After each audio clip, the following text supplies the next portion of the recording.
You ever been there when an uncomfortable question about race comes up, but you don't know how to answer? That's where Code Switch lives. Each week, we're talking about race and how it intersects with every other aspect of your life, from politics and pop culture to history and food. Listen now to the Code Switch podcast from NPR. It was Democrat versus Democrat in the technically nonpartisan Houston mayoral runoff. Which one won and what do we make of it? Today on the Texas Standard.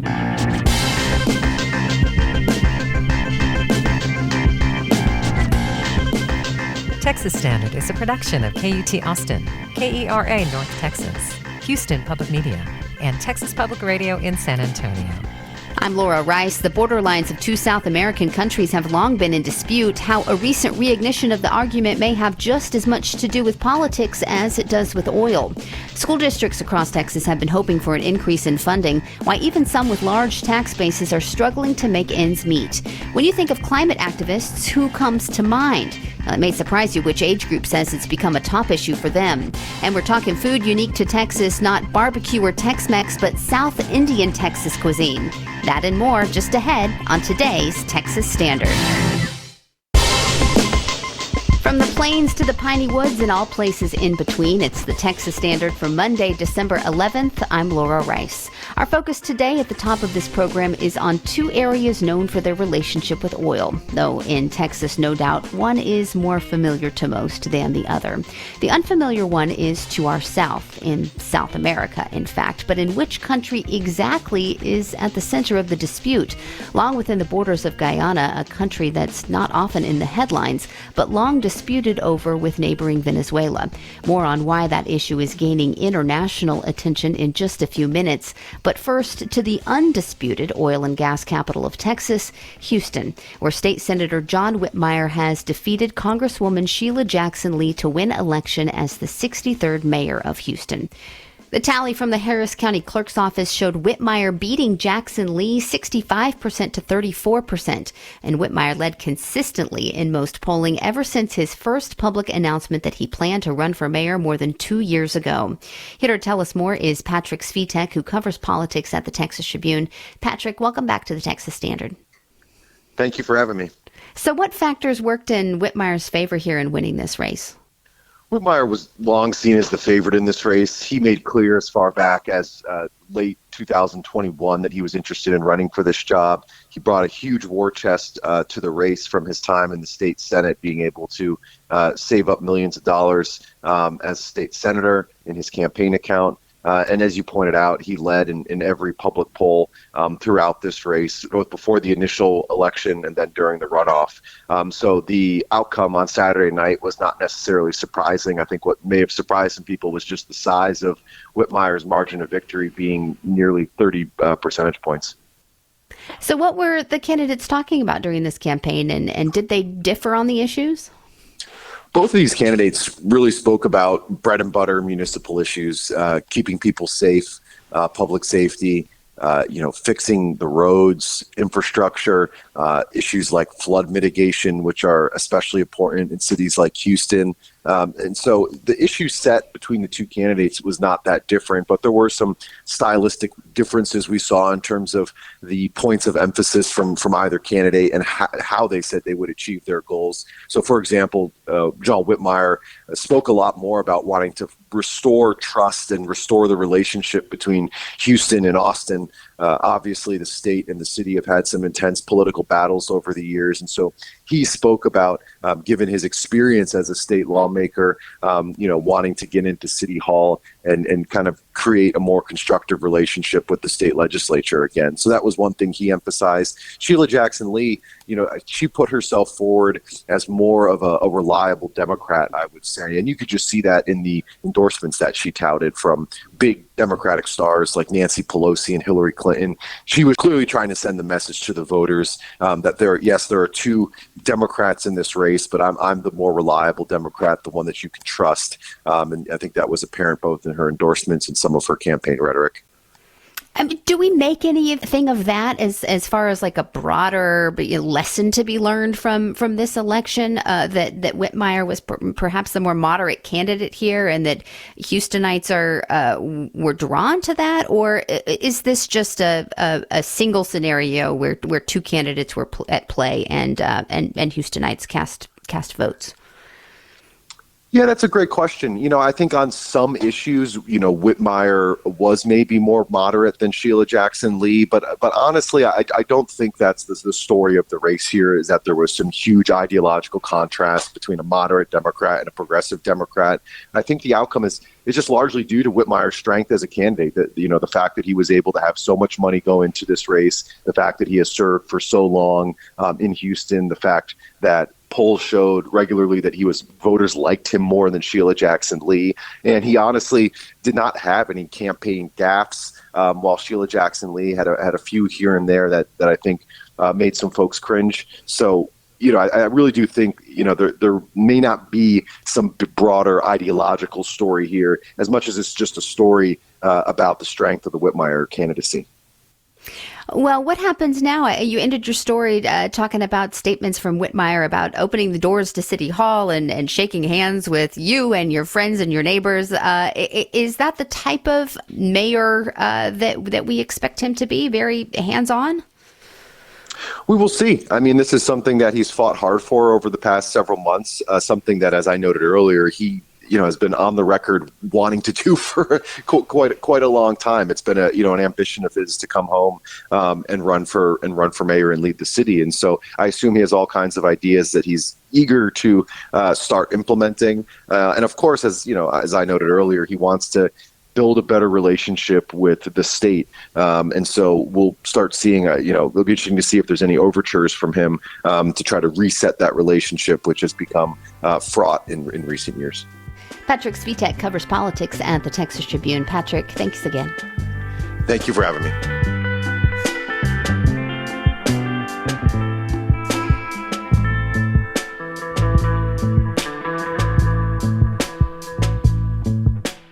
A long-standing territory dispute between two neighboring South American countries reignited over the weekend, with the Venezuelan government moving to claim more than half of Guyana's territory as its own. An international tribunal ruled that the oil-rich Essequibo region belonged to Guyana more than a century ago, but Venezuela has consistently contested that decision. Last week, a nationwide referendum saw Venezuelans voting to reclaim the Essequibo territory. Now Venezuelan President Nicolas Maduro is capitalizing on the issue to drum up support in the lead up to his country's upcoming presidential election. Kurt Wayland is professor of government at the University of Texas at Austin, where he specializes in democratization and authoritarian rule in Latin America. Professor Wayland, welcome. Yes, thank you for having me. So what role does the discovery of oil in the Essequibo region play in this dispute? This was a specific trigger that inflamed the situation because large oil deposits were discovered off the coast of Guyana in front of this Essequibo region. And so the long-standing dispute was inflamed for that reason because resources are at hand. Maduro has ruined the Venezuelan oil industry, wouldn't mind having more oil deposits. And so, as you mentioned, in the run-up of the current election, he's using this nationalist issue as a diversionary tactic to wrong-foot the opposition and improve his chances in the presidential election, given that he has had a terrible performance and has essentially ruined his country's economy. He wants to draw attention away from that by inflaming nationalism. So is he using this as a distraction for Venezuelans or across the country, or maybe as an excuse to delay an election if perhaps the conflict escalated, or is it yet to be seen? I haven't heard the idea that he would want to delay the election. What is more likely the case is that he will want to whip up nationalist support. He will want to wrong-foot the opposition, because when you're in opposition and there's a nationalist issue at hand, you cannot easily disagree with the government. So you have to fall in line behind the government. Yes, we all want Essequibo. Then what opposition are you? And the specific trigger is the following. The Venezuelan opposition facing this brutal dictatorship has for a long time been divided and not posed a very credible challenge, but an opposition leader has emerged, Maria Corina Machado, who won the opposition primary with 92% of the opposition vote.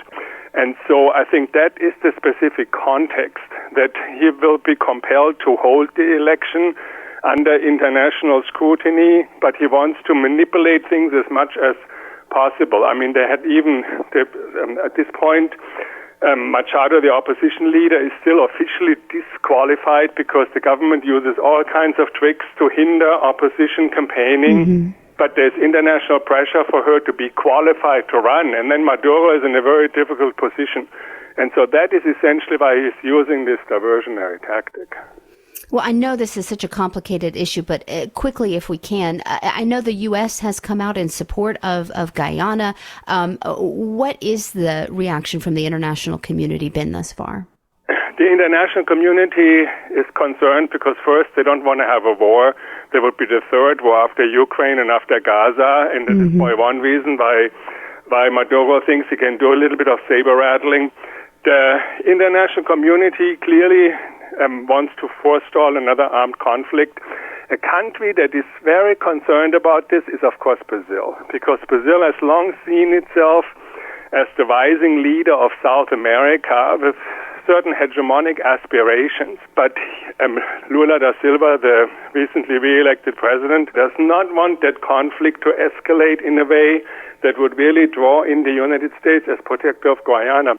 And that is why Brazil is especially worried about this whole conflict. Kurt Wayland is professor of government at the University of Texas at Austin. Professor Wayland, thanks again. Yes, good. Thank you.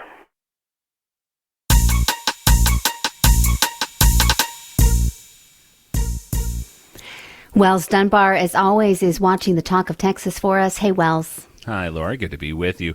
Well, we're hearing reactions about a state story making national and even international headlines. That story being the Texas Supreme Court temporarily halting a ruling allowing a Dallas woman to receive an abortion. This, of course, in contradiction of the state's anti-abortion laws. Her making the plea after her fetus was diagnosed with lethal abnormalities. Well, on her Facebook page, Dinah Miller laments the fear, grief, and panic a Texas family is enduring while being denied health care for a non-viable pregnancy. How the Texas government grew so powerful as to control private medical decisions and overrule a judge and physicians threatening a family. I can't imagine what they are going through, Dinah says. I fear for my adult daughter and hope she considers safer places to live. Meanwhile, Karen Neuenschwander laments the cruelty of Paxton and the Texas GOP forcing women to beg for permission to end doomed pregnancies. She asks, I wonder, what level of authoritarianism is it going to take to motivate people to actually vote them out? A call to action there from one of our listeners opposed to that decision from the Texas Supreme Court, in agreement with the Texas Attorney General Ken Paxton, who filed to block that order from a judge in Travis County allowing the procedure to take place. It's one story we're watching, and we're watching plenty more too, Laura. I'll be back with more reactions and perspectives from social media later in the program. That's right. These court decisions can sometimes go back and forth, and of course we will keep on top of it. Wells Dunbar is also watching what you have to say online. You can find us on social media or go to our website, texasstandard.org. Support for Texas Standard comes from the Texas Tuition Promise Fund. For over 10 years, helping families lock in current tuition rates and required fees at Texas public colleges and universities, excluding medical and dental institutions. TexasTuitionPromiseFund.com.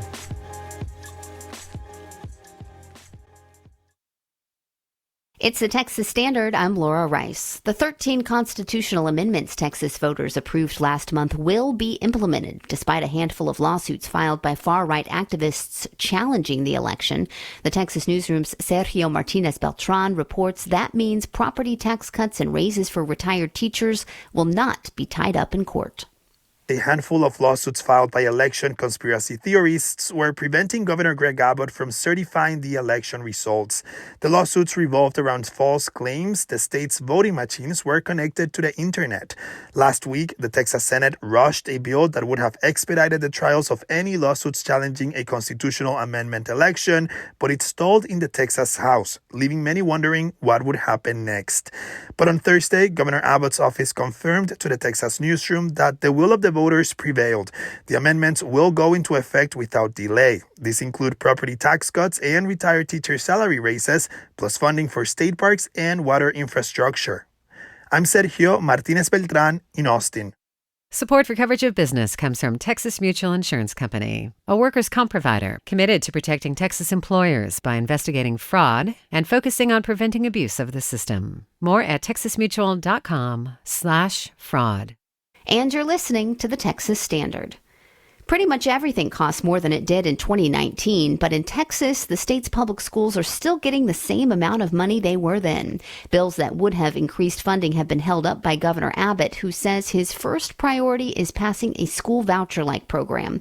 Meanwhile, school districts are struggling to balance their budgets, even districts with a lot of property wealth. Texas Public Radio's Camille Phillips says you just have to look at Austin to understand why. It's no secret that it costs a pretty penny to live in the state's capital city. Rent's gotten so high that some are being priced out. So even though they couldn't really afford it this year, Austin ISD gave its employees a raise. We knew that we needed to do something with regards to doing our best to pay our employees a livable wage. Eduardo Ramos is the district's chief financial officer. He says that salary bump pushed Austin ISD into a $52 million deficit. That's despite the fact the district collects more in property tax revenue than almost any other in the state. So why does Austin ISD have a deficit? Well, it doesn't get to keep all that money. In Texas, anything above an amount set by the state legislature gets redistributed to property-poor districts. The system's called recapture. Most people know it as Robin Hood. Ramos says there is a need to share property wealth, but he thinks the current system benefits the state more than schools. I feel that recapture districts have become a revenue source for the state of Texas. So when the state receives recapture payments above what they budgeted, they reduce their share, and so they use those funds for other state needs. He says for recapture to work the way it should, the state needs to invest more in public schools. Austin ISD had about $10,500 per student last year, $2,000 less than the average Texas school district. When you have a district like Austin ISD that's over 50% economically disadvantaged and sending over half of our local tax collections back to the state, to us, that's an unfair system. If he were in control of the state funding formula, Ramos would tie per-student dollars to inflation with automatic increases. He says Austin ISD needs $900 more per student just to keep up with inflation. He'd also create an allotment for districts like his, where the cost of living is higher. One of the misconceptions I think that's out there is that when you're a property wealthy district, there's personal wealth in your district as well. And so Austin ISD, that's not the case. Just over half of Austin ISD's 73,000 students are economically disadvantaged. But in some schools, like Webb Middle School on Austin's northeast side, almost every student comes from low-income families. Nearly 90% are Latino. Okay, so that's the part that we need to make sure that the trumpets don't do. We go low, high, low, they just stay on low. Principal Michael Coyle says electives like this first-year band class are important because they spark students' interest. Okay, all right, baritone, trombone, tuba, here we go. Starting on this F, last two measures. But he has to fundraise to be able to send students to competitions. 1, 2, ready, go. Electives are sometimes the first things that sometimes get cut, and it's a shame when we have to choose between a math teacher and a choir teacher. Coyle pulls out a huge key ring he uses on the tour. We also have a million keys. Webb Middle School is an older building and doesn't have fancy new security upgrades like key cards. Overall building updates and those security systems would be huge for our students. So walking in here, they know, I hope they feel safe already, but just that extra level of support that unfortunately costs money. 2 rows of trailers on one side of the school house classes for recent immigrants. 3 out of 4 students at Webb are English language learners. Inside an ELL social studies class, the teacher guides students through a lesson on the banking system. He brushes his palms together to symbolize making money rain. What is something that we give money to? Oh, like money.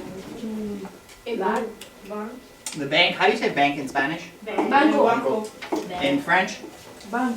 Overall, Coyle says a lot of his students have higher levels of need, both to catch up in the classroom. Some of our students from other countries may not have been in school for years. And more fundamental things. It's so important that we have, money for those kinds of things that help our students with basic needs, because they can't concentrate in a classroom when they don't have food, they don't have running water, they don't have electricity.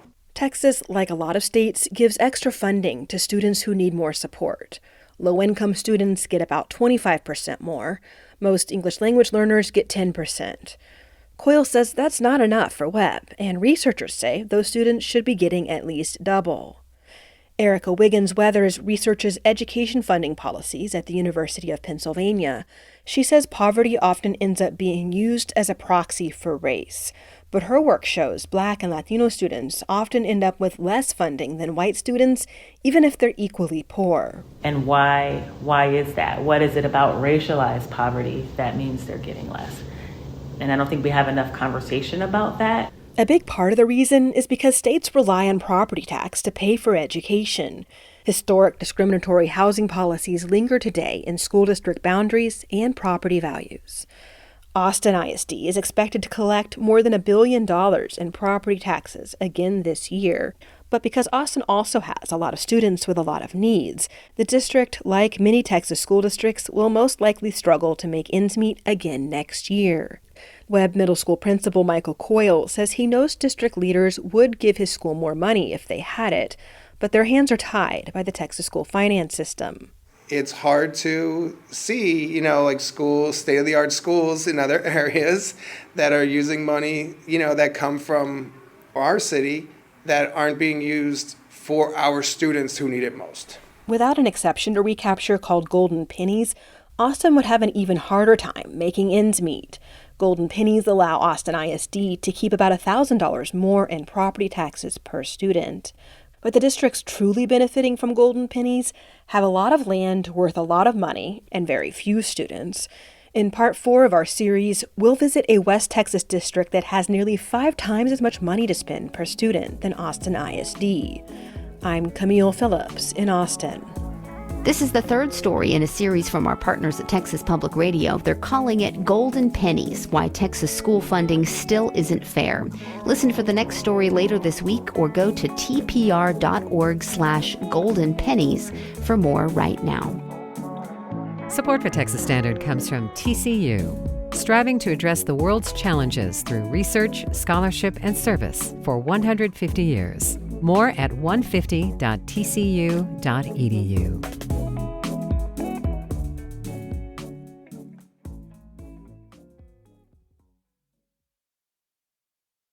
From the Texas Newsroom, I'm Matt Thomas. The deadline for filing for next year's election is today. The highest profile race is in the U.S. Senate, where multiple challengers are lining up to take on Ted Cruz, including U.S. Representative Colin Allred and State Senator Roland Gutierrez. Meanwhile, Texas continues to rank as one of the most difficult states to vote in. But as TPR's David Martin Davies reports, it's no longer at the very bottom of the list. Of the 50 states, Texas comes in at number 46 as one of the worst states to vote in. Not a glorious position. No, not the worst. Michael Palmonte is a co-author of the new book, The Cost of Voting Index in the American States. The book analyzes the systemic impact of election policies and explores why states make voting more difficult. And they found a pattern. The difficulty of voting within a state is statistically linked to the percentage of the Republicans in the state legislature and the size or growth of the minority population. Palmonte said because Texas doesn't have online or same-day voter registration and has a restricted mail-in voting system, the state falls short for ease of voting. I'm David Martin Davies in San Antonio. There's no word yet on when the Texas Supreme Court will rule on a case involving a Dallas woman who's trying to get an abortion. A judge last week ruled that Kate Cox was eligible for an abortion because her fetus has a fatal condition that could also cause health problems for her. The Texas Attorney General Ken Paxton filed an appeal and sent a letter threatening to prosecute her doctor and any hospital that performs the procedure. The Texas Supreme Court issued a stay but has not indicated when the justices will hear the case. On Friday, a federal judge issued an order prohibiting the separation of families at the border for the purpose of deterring immigration for at least 8 years. Texas Public Radio's Jerry Clayton has more. The order blocks resumption of a Trump-era policy.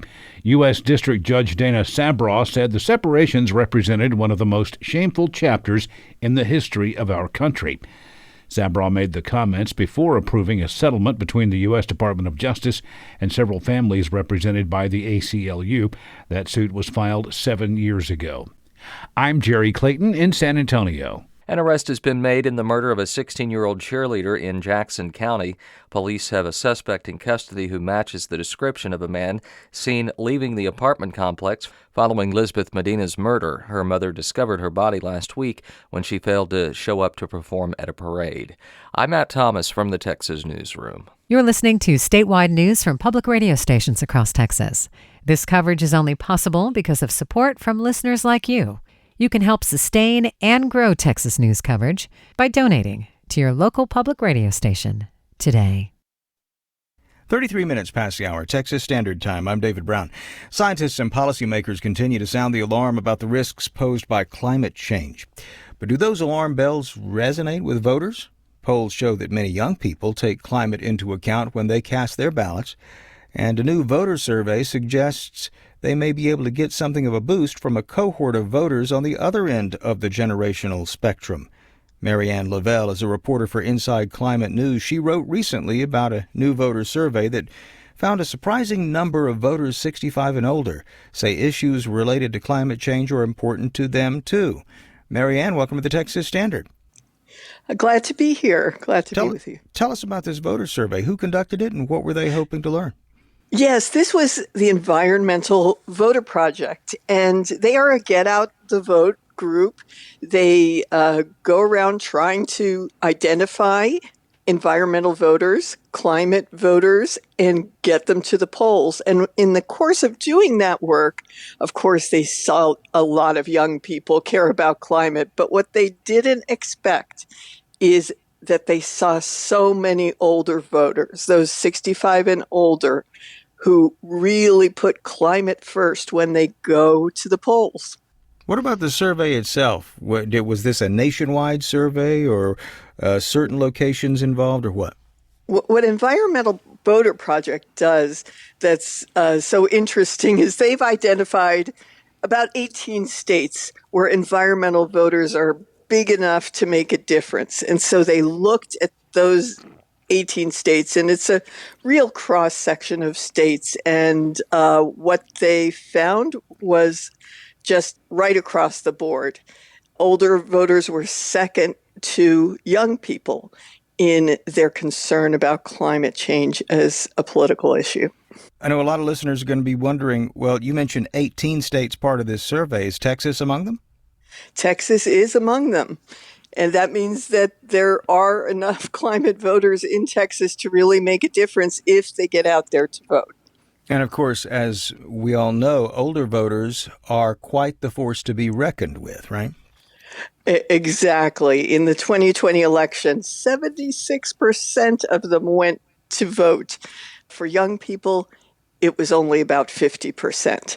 So one thing young people can learn from their older colleagues on the front lines is to get out there and vote. But older people have other advantages too, and that is networks of contacts they've built up over the years, and they have money. They have most of the financial assets in the United States, and they can put that to work for climate. Very interesting. I wonder what it is. I know you spoke with leaders in climate activism. Did they give you a sense about what motivates older voters when it comes to climate? Right. It's a little bit different than young people who are thinking about the future. For older people, they're thinking about legacy. And they're thinking about what they're leaving behind for their children and grandchildren. I understand that there were some protests this spring. Older activists went after banks that provide funding for the fossil fuel industry. Can you say a little bit more about those protests? Yes, in the spring, there were these protests in 100 different cities, and it really was kind of described as the first mass climate protests by older voters. They were organized by a group called Third Act, which was started by the activist Bill McKibben. He's so well known for his organizing of youth voters.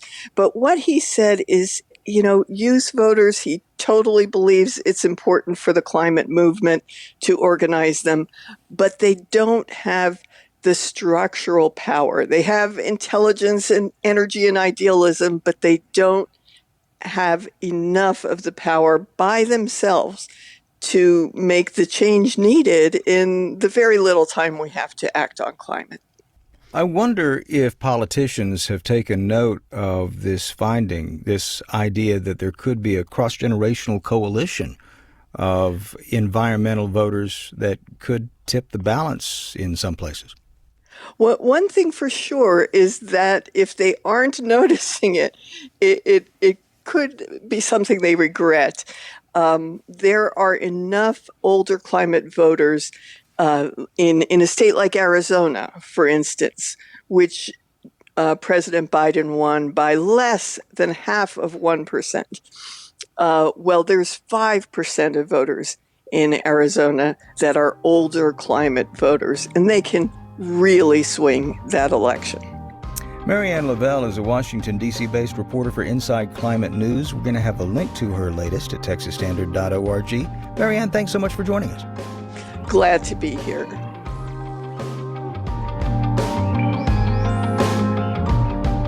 Support for Texas Standard comes from Texas Center for Proton Therapy, offering precision proton radiation treatment for many types of cancer. More at texasprotons.com.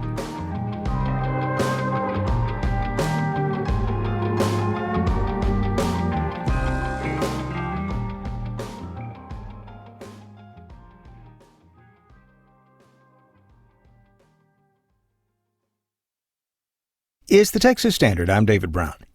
Texas has the second largest Indian American population in the United States. And with that blend of culture in the melting pot of Texas cuisine, well, it can only amount to some truly exciting food. It's this reason Chef Deepa Sridhar has chosen to focus her new show on South Indian Texan cuisine. Its show, Can Deepa Texan, is available on YouTube, and she joins us now. Deepa, welcome to the Texas Standard. Thank you so much. I'm so happy to be here. And congratulations on the new show. Tell us a little bit about yourself. I hear you grew up in Garland?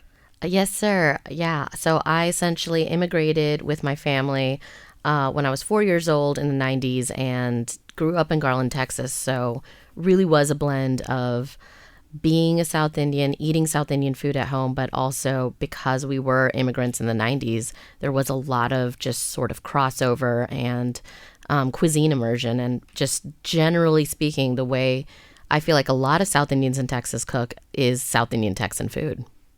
Well, you're going to have to say more about that, but I'm curious what sort of food you grew up eating. Some of those, that's just the ultimate comfort food for so many of us, the food we grew up on, right? Absolutely. Yes. So we would, like I said, at home, a lot of times there were, in the beginning, I would say a lean towards traditional South Indian cuisine. I'm Tamilian, so it was sadams, which is like our version of courses, where you would have rasam, you would have different kinds of just basically a rice-based main part with a lot of pickles and sides to go with it. And then as we started to get more comfortable, not only just being in this country, but being in this subculture that is Texas, then you just really start to get more familiar with barbecue, with queso. Queso is huge, and you start to realize that there are actually some similarities of where you define fine dining in your own household and what you find outside. So how do you incorporate that? Queso goes with anything. At least that's queso what does. I'll stick with that. But what other elements do you find yourself, or did your parents work into your meals, and that you find yourself using today? Well, especially because I am a chef here in Austin, Texas. When I thought about, okay, I want to strike out on my own, I want to make food that is comforting to me, it only made sense to go towards this route of South Indian Texan. And what that means is it does mean a lot of South Indian Mexican. It does mean South Indian Viet Cajun. It means basically finding those sort of crosshairs and seeing where kind of sort of the rubber meets the road with the cuisines that you find here in Texas and where I'm coming from. Can I ask you about the title of your program, Candipa Texan? It sounds like it's a bit of a play on your name, but could you say more? Yes, actually, it was my family that came up with it because there is a Tamilian word called kandipa. And kandipa, you use it sort of just to say, like, of course, like it's like a promise. Like if let's say like an auntie came up to me and was like, hey, are you coming to my house for this thing? If I say kandipa, that means like, oh, I'm there. Yeah. And now I cannot break that promise to that auntie. First of all, don't break promises to aunties in general. No, But it's so kandipa is just sort of used in that sort of vein. And then we just thought it could be funny because there's my name right there. And then if you don't know that Tamilian word and you're looking at it, it also does kind of look like Candipa Texan. So that's where it came from. Love it. Now, for the show, you're focusing on South Indian Texan cuisine. What about a crash course in some of the flavor profiles or maybe a dish? Yeah, absolutely. So that first dish that we feature on this show is a cast iron biryani. So a lot of it is also just the crosshairs. I keep using the word crosshairs. I'm going to find a new word, guys. I promise. But you find, it's on not only just the ingredients, but it is also the technique. Cast irons are, I feel, so important to a lot of just sort of heirloom Texan cuisine. And when you make a biryani, you don't necessarily bake it in the oven, and you don't necessarily make it into a cast iron situation. And so that was one element where we were able to sort of say, this is that Texan lean on something that really didn't have this. The cast iron is the ingredient. What does a cast iron do? I mean, when I think of a biryani, I should say that I think of a dish with a lot of rice in it. Absolutely. Oh, but the thing about a biryani is that you layer it in a certain way because you want first the meat on the bottom. It almost kind of feels like, counterintuitive because you're searing the meat, but that sear is not going to really show up in a traditional biryani because then you're layering it with rice, then you're covering it, and everything is getting poached in a vessel, essentially. What we're doing here is we're searing that meat, and because it's in a cast iron is an oven in itself. And it's keeping that heat. And when we're adding that rice and those layers to it, what you're getting is a really nice, beautiful, crispy edge that you wouldn't necessarily have in a traditional biryani. When you put that whole cast iron in an oven covered, it's getting poached within, but it's also getting a sear at the same time. And you have something that's completely different, a new element.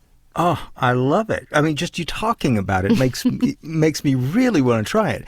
So if someone listening wants to try their hand at cooking something in the South Indian Texas genre, if we can call it that. Yeah, absolutely. And it's always tricky to sort of put things in a box, but if you were advising them, where would you start? What's a basic foundation for folks to know? Is there a dish or something that you would recommend? So I don't know if I would recommend a dish. Again, this definitely watch the series because I feel like it sort of gives you sort of an idea of how South Indian Texan cuisine comes to be.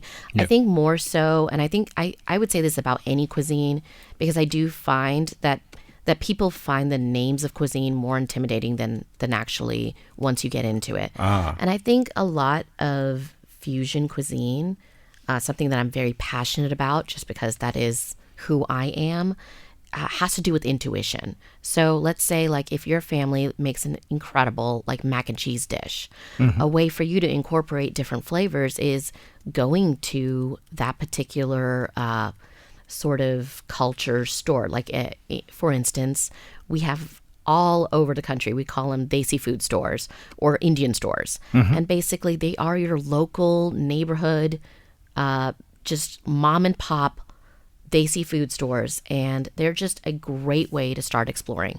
I would say just be unafraid, unabashed. Learn where you can, read where you can, watch the series, of course, but really sort of don't be afraid to make things happen that feel scary. Yeah. I love when people just decide, like, I'm just going to try something and just let it fly. I think recipes are more about, like, you know, here's a suggestion, and obviously food safety matters. Follow those things. But other than that, don't be afraid. You know, it's the most human thing to do is to cook. So we should all do more cooking. Ah, I love it. Oh, my goodness. I can't wait to check out your new program. It's called Can Deepa Texan, and we've been speaking with Chef Deepa Sridhar. She grew up in the Garland, Texas area, and now she is worldwide with her new YouTube program. We're going to have links to more at texasstandard.org. Deepa, congratulations, and thanks so much for taking the time to talk with us on the Texas Standard. Thank you so much, David. It was an honor. Support for Texas Standard comes from Texas Oncology, allowing patients to be actively involved in their health care by providing access to clinical trials in pursuit of new treatments and advances in medical care. More at texasoncology.com.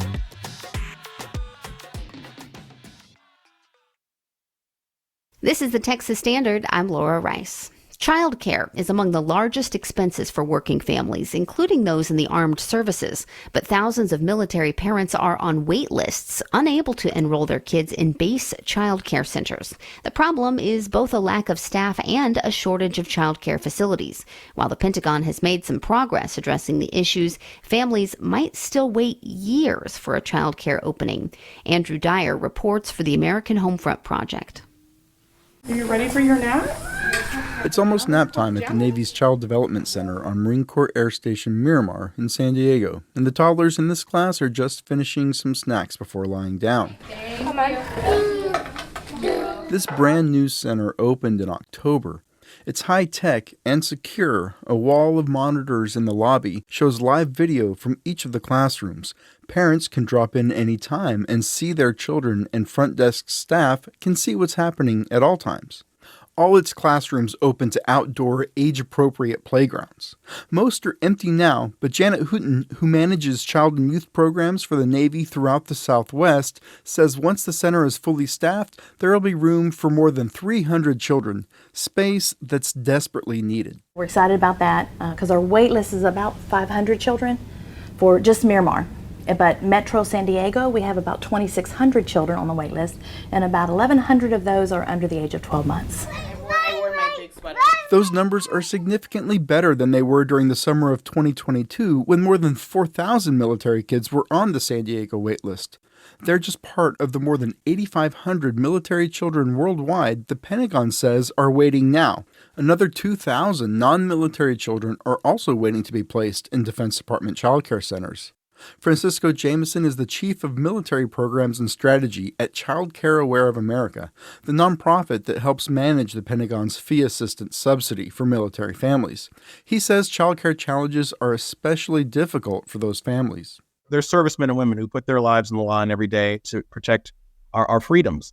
But they're also those same family members who are most likely not living anywhere near their family support. And that lack of family support is why I think it's so important for non-military folks to understand that that's why the military needs to be taken care of especially. He says long wait lists are just a symptom of a larger problem nationwide. 10 years ago, the wait list was the biggest challenge, in my opinion. It has gone down, in my opinion, to third place.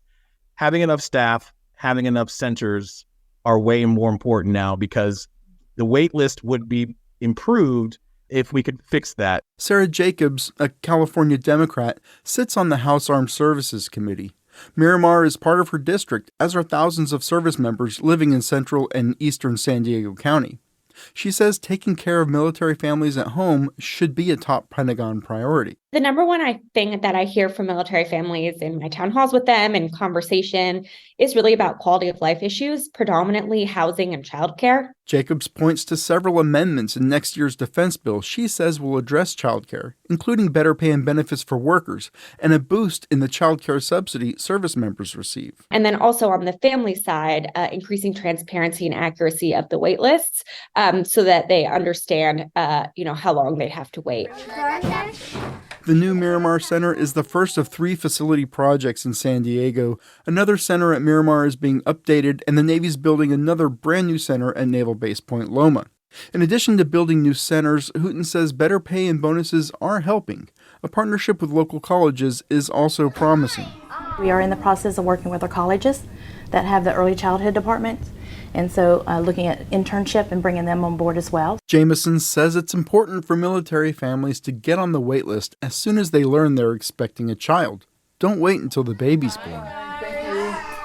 Reporting from San Diego, I'm Andrew Dyer. This story was produced by the American Homefront Project, a public media collaboration that reports on American military life and veterans. And you're listening to the Texas Standard.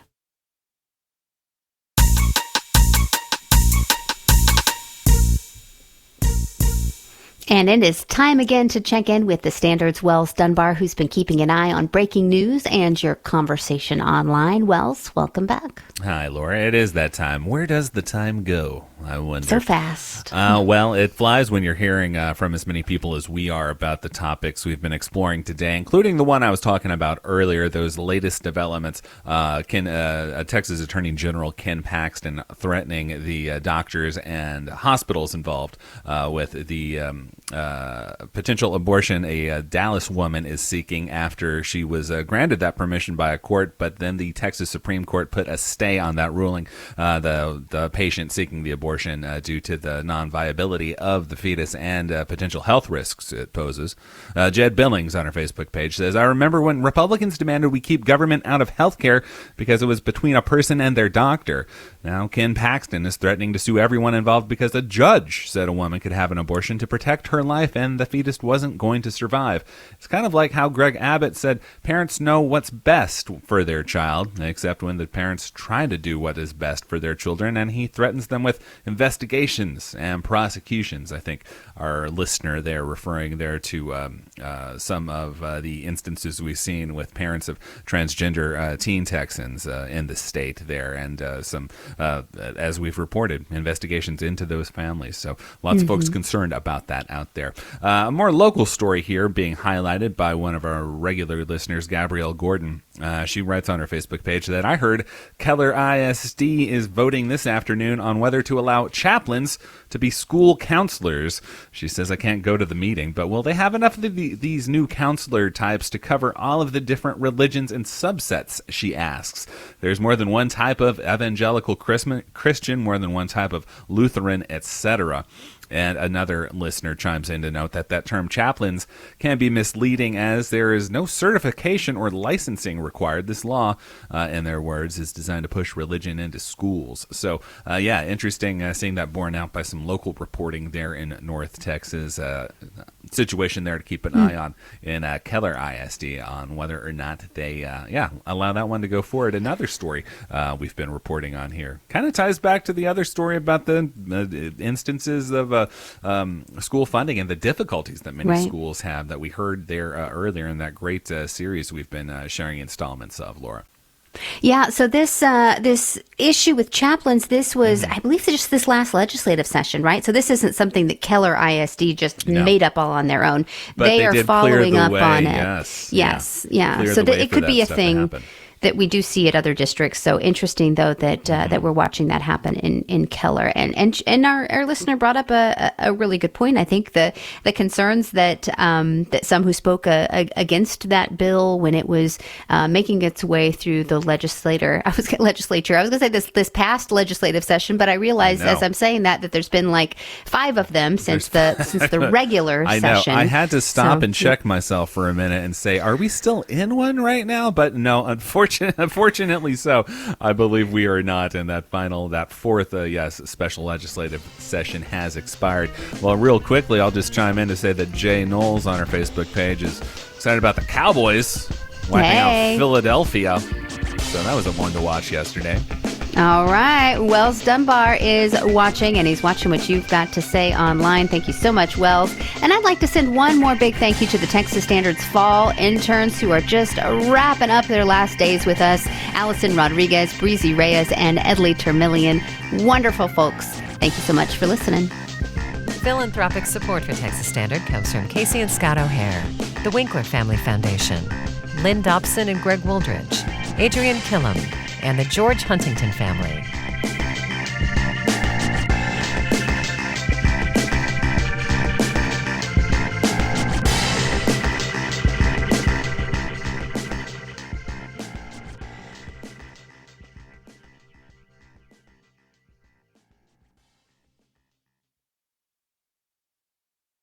If you want to know what's going on in the world, then you need to know what's going on in Texas. Every weekday on the Texas Standard, we bring you stories from across the state that affect what's going on elsewhere. As part of the NPR network, an independent coalition of public media podcasters, you can find us wherever you get your podcasts. I'm Michael Marks. Talk to you tomorrow. You ever been there when an uncomfortable question about race comes up, but you don't know how to answer? That's where Code Switch lives. Each week, we're talking about race and how it intersects with every other aspect of your life, from politics and pop culture to history and food. Listen now to the Code Switch podcast from NPR.